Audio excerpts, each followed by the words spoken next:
नमस्कार साथियों, कैसे हैं? उम्मीद अच्छे होंगे। आइए एक बार फिर आपका स्वागत है। आज हम पढ़ेंगे कक्षा 12 भूगोल, मानव भूगोल की प्रकृति और विषय क्षेत्र का हमारा जो चैप्टर था उसको आगे बढ़ाते हुए आज हमारा टॉपिक रहेगा मानव भूगोल का विकास कैसे हुआ, मानव भूगोल का विषय क्षेत्र क्या है, उसकी मुख्य शाखाएं क्या हैं और विश्व के प्रमुख जो भूगोलवेत्ता हैं उनका हम यहाँ पर उल्लेख करने वाले हैं।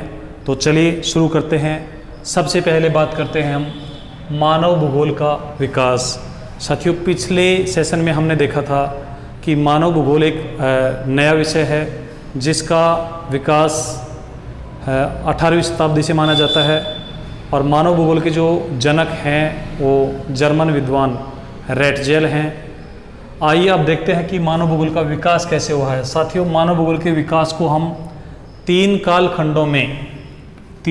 कालखंडों में बांटकर अध्ययन करते हैं। सबसे पहले प्राचीन काल, उसके बाद मध्यकाल और फिर आधुनिक काल। साथियों, मानव भूगोल के बारे में हम चर्चा कर चुके हैं कि मानव भूगोल का जो केंद्र बिंदु होता है वो मानवीय क्रियाकलाप होते हैं और संसार के अलग अलग भागों में मानवीय क्रियाकलाप किस प्रकार से हैं, मानवीय क्रियाकलाप जो हैं वातावरण से किस प्रकार प्रभावित हैं, इन सब का अध्ययन मानव भूगोल में किया जाता है। प्राचीन काल में यदि हम बात करें तो मानव भूगोल का विकास कम क्यों हो पाया था, उसका कारण ये है कि उस समय ज्ञान जो था वो सीमित था। ज्ञान साथियों सीमित था। सीमित होने का कारण ये है कि संचार सुविधाएं नहीं थी और परिवहन सुविधाएं नहीं थी। तो जो ज्योग्राफर हैं, जो भूगोलवेत्ता हैं, भूगोल का अध्ययन करने वाले जो थे वे अपने क्षेत्र विशेष तक ही सीमित रहते थे। संसार के दूसरे हिस्सों में जाकर अध्ययन करने में वो असमर्थ पाते थे। प्राचीन समय में ज्ञान सीमित था और तकनीकी ज्ञान का अभाव था। तकनीकी ज्ञान का साथियों अभाव था। तो इन तकनीकी ज्ञान के अभाव और सीमित ज्ञान की वजह से मानव भूगोल का जो विकास है प्राचीन काल में न के बराबर हुआ। मध्यकाल की यदि हम बात करें तो मध्यकाल में नौ संचालन का ज्ञान आ गया था। नौ संचालन,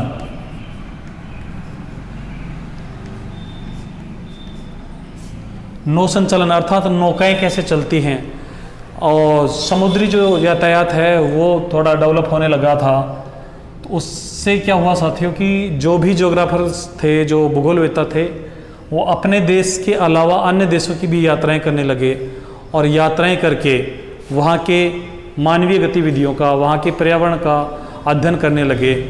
इस प्रकार मध्यकाल में मानव भूगोल का विकास प्रारंभ हो गया और तकनीकी ज्ञान का भी धीरे धीरे विकास होने लगा। तकनीकी ज्ञान की भी शुरुआत हुई। आधुनिक काल में 18वीं शताब्दी के बाद मानव भूगोल का तेजी से विकास हुआ है और मानव भूगोल के आधुनिक काल में जो महत्वपूर्ण ज्योग्राफर रहे हैं वे रहे साथियों जर्मन भूगोलवेत्ता हम्बोल्ट,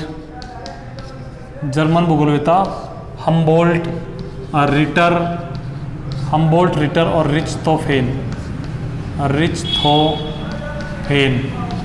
इन्होंने साथियों विश्व की यात्राएं करके और मानव और प्रकृति के साथ जो संबंध है उनका अध्ययन किया और मानव भूगोल के विकास में एक बहुत महत्वपूर्ण भूमिका अदा की। इस प्रकार मानव भूगोल का विकास प्रारंभिक हमारे प्राचीन काल से मध्यकाल होते हुए आधुनिक समय में इसका विकास हो पाया है और वर्तमान समय में मानव भूगोल एक महत्वपूर्ण भूगोल के विषय के रूप में अध्ययन किया जाने लगा है। अब यदि हम बात करें कि मानव भूगोल का विषय क्षेत्र क्या है, अर्थात मानव भूगोल में हम किन बातों का अध्ययन करते हैं, उसमें कौन कौन से तथ्यों का अध्ययन करते हैं, तो यहाँ पर हम मोटे तौर पर 5 टॉपिक्स या 5 हेडिंग्स के अंतर्गत इसको कंक्लूड करना चाहेंगे। सबसे पहले जनसंख्या का अध्ययन। जनसंख्या के अध्ययन में साथियों जनसंख्या का वितरण कैसा है, जनसंख्या की प्रवृत्तियाँ कैसी हैं, जनांक की विशेषताएँ क्या क्या हैं, इन सब का भौगोलिक पर्यावरण के संदर्भ में अध्ययन किया जाता है। दूसरा हमारा प्राकृतिक संसाधनों का अध्ययन किया जाता है।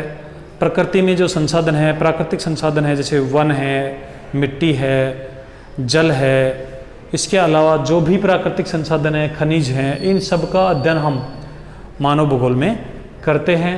सांस्कृतिक वातावरण का अध्ययन किया जाता है। सांस्कृतिक वातावरण से तात्पर्य ये है कि मानव की जो गतिविधियाँ हैं, उसके जो क्रियाकलाप हैं, उसके जो रहन सहन हैं, उसका जीवन जीने का जो ढंग है, वे सब एक संस्कृति बनाते हैं। उस संस्कृति का भी प्रकृति के सानिध्य में अध्ययन यहाँ पर किया जाता है। दूसरे प्रदेशों से संबंध कैसे हैं, एक प्रदेश के निवासियों के संबंध दूसरे प्रदेश से कैसे हैं, तो ये सब हम मानव भूगोल में पढ़ते हैं। और कालिक अनुक्रमण से तात्पर्य ये साथियों, समय के साथ किस प्रकार परिवर्तन होता जा रहा है, समय के साथ जो परिवर्तन होते जा रहे हैं उनका अध्ययन भी हम मानव भूगोल में करते हैं। चलिए इसकी जो मुख्य शाखाएं हैं उनकी हम बात करते हैं, या मुख्य जो विषय क्षेत्र हैं उनमें मानव भूगोल की और कौन कौन सी शाखाएं बन गई हैं। तो सबसे पहले हम बात करें, सन 1930 के आसपास मानव भूगोल से ही सांस्कृतिक भूगोल का विकास हुआ। और सांस्कृतिक भूगोल में साथियों हम जैसे जनजातियां पढ़ते हैं, उनके क्रियाकलाप, उनके रीति रिवाज, उनकी संस्कृति, ये सब हम जो पढ़ते हैं सांस्कृतिक भूगोल में आता है। मनुष्य के सांस्कृतिक क्रियाकलापों का अध्ययन किया जाता है।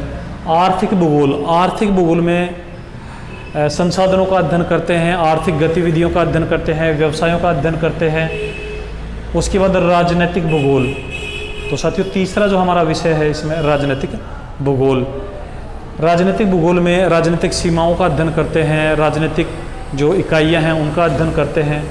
नगरीय भूगोल में साथियों हम नगरीय परिक्षेत्र की विशेषताओं का अध्ययन करते हैं। उसके बाद सैन्य भूगोल, सैन्य गतिविधियों का अध्ययन इसमें किया जाता है। इसके अलावा और भी कई विषय यहाँ पर हैं। आपको कम से कम 3 या 4 विषय अवश्य याद रखने हैं। साथियों कई बार पूछ लिया जाता है प्रश्न, 1 नंबर 2 नंबर में प्रश्न पूछ लिया जाता है कि मानव भूगोल की मुख्य शाखाओं के नाम लिखिए। तो आपको सांस्कृतिक भूगोल, आर्थिक भूगोल, राजनीतिक भूगोल, नगरीय भूगोल, सैन्य भूगोल, कोई 3 या 4 जो भी नाम आपसे पूछे वो लिखने होंगे। चलिए अब हम चलते हैं भूगोल में योगदान देने वाले प्रमुख भूगोलवेताओं का हम यहाँ अध्ययन करने वाले हैं। प्रमुख जो भूगोलवेता हैं वो साथियों कुछ इस प्रकार से हैं। सबसे पहले यदि हम बात करें अमेरिकी भूगोलवेताओं का, अमेरिका में जो भूगोलवेता हुए उनमें सबसे पहले एलन सैम्पल, हमने देखा था पिछले सेशन में कि रैटजेल की शिष्या है, इन्होंने नियतिवाद और नवनिश्चयवाद का समर्थन किया है, अर्थात प्रकृति को सर्वे सर्वा माना है। इसी प्रकार ग्रिफिथ टेलर हैं, टेलर महोदय ने नव निश्चयवाद या रुको जाओ निश्चयवाद की अवधारणा का प्रतिपादन किया है। हंटिंगटन, तो ये अमेरिकी भूगोलवेत्ता हैं, आपको इनके नाम अच्छे से याद रखने हैं। सैम्पल, टेलर, हंटिंगटन, आप इनको ऐसे याद रख सकते हैं कि जैसे टेलर के पास अपन को कपड़े सिलवाने होते हैं तो अपन उसके पास कपड़े ले चलते हैं, वो उनका सैंपल लेता है और उसके बाद उनका गठन कर देता है, नया रूप दे देता है। तो एलन सैम्पल, ग्रिफिथ टेलर और हंटिंगटन ये हैं अमेरिकी भूगोलवेता। इसी के साथ कार्ल सावर भी अमेरिकी भूगोलवेता रहा है। यदि हम बात करें जर्मनी के भूगोलवेताओं की तो साथियों यहाँ पर भी हमने देखा जर्मनी के जो भूगोलवेता है हमबोल्ट, रिटर, रिच्टहोफेन। यहाँ पर देख लीजिए जर्मनी में रैटजेल है जिसे हम मानव भूगोल का जनक कहते हैं, रिटर है, हमबोल्ट है, रिच्टहोफेन है। ये जर्मनी के मुख्य भूगोलवेता हुए हैं। आप नाम याद रखने के लिए साथियों ऐसे याद रख सकते हैं, रैटजेल, रिटर, रिच्टहोफेन, तीनों रे से शुरू हो रहे हैं तो आप याद रख सकते हैं। फिर फ्रांस के जो भूगोलवेता हैं उनमें विडाल डी ला ब्लास, संभववाद के जनक, जो संभववाद अवधारणा है उसके जनक हैं विडाल डी ला ब्लास। और साथियों ये जो फेब्रे है, आपको बता दें फेब्रे ने संभववाद शब्द दिया था, जैसे भूगोल शब्द दिया था एरेटोस्थनीज ने, और भूगोल के जनक कहलाए थे हिकेटियस।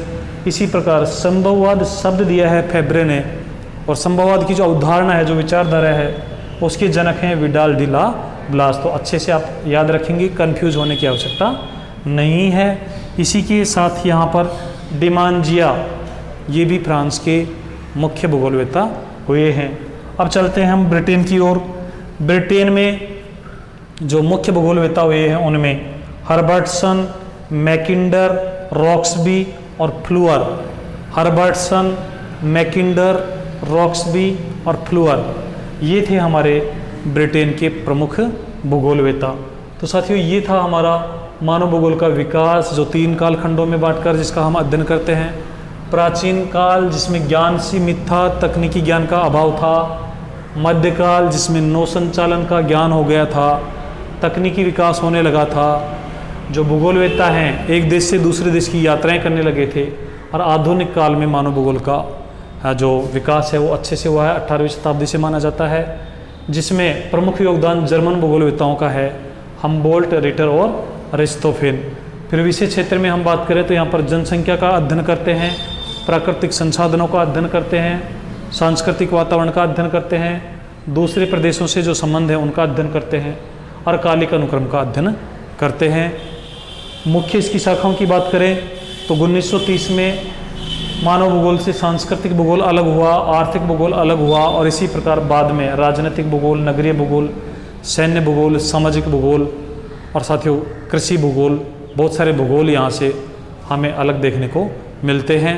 फिर हमारे जो मुख्य भूगोलवेत्ता हैं उनमें अमेरिका में Ellen Semple, Griffith Taylor, Huntington, Carl Sauer, Germany में रिटर या रेटजेल, रिटर, हम्बोल्ट और रिच्टोफेन, फ्रांस में विडाल डी ला ब्लास जो संभववाद की अवधारणा के जनक हैं, फेब्रे जो संभववाद शब्द के जनक हैं, और डिमांजिया। ब्रिटेन में हर्बर्टसन, मैकिंडर, रॉक्सबी और फ्लूअर। तो ये था साथियों हमारा अध्याय नंबर 1, मानव भूगोल की प्रकृति और विषय क्षेत्र। यहाँ से बोर्ड परीक्षा में छोटा सवाल, 1 नंबर का सवाल पूछा जाता है। सामान्यतः या तो आपसे कोई परिभाषा पूछ ली जाती है, या किसी पुस्तक का नाम पूछ लिया जाता है, या फिर भूगोलवेत्ताओं का नाम पूछ लिया जाता है। जैसे आपसे पूछ लिया जाए कि एलन सैम्पल के अनुसार मानव भूगोल की परिभाषा लिखिए, या फिर ये पूछ लिया जाए कि मानव भूगोल का जनक कौन है, या फिर ये पूछ लिया जाए एंथ्रोपोज्योग्राफी किसने लिखी है, या फिर क्वेश्चन बन जाएगा, एक बहुत महत्वपूर्ण क्वेश्चन बनता है कि रेटजेल की जो सबसे महत्वपूर्ण पुस्तक है उसका नाम लिखिए। तो साथियों हमारा आंसर होगा एंथ्रोपोज्योग्राफी। फिर आपसे पूछ लिया जाएगा, जैसे इस बार बोर्ड परीक्षा में पूछा गया कि किन्हीं 2 अमेरिकी भूगोलवेत्ताओं के नाम लिखिए।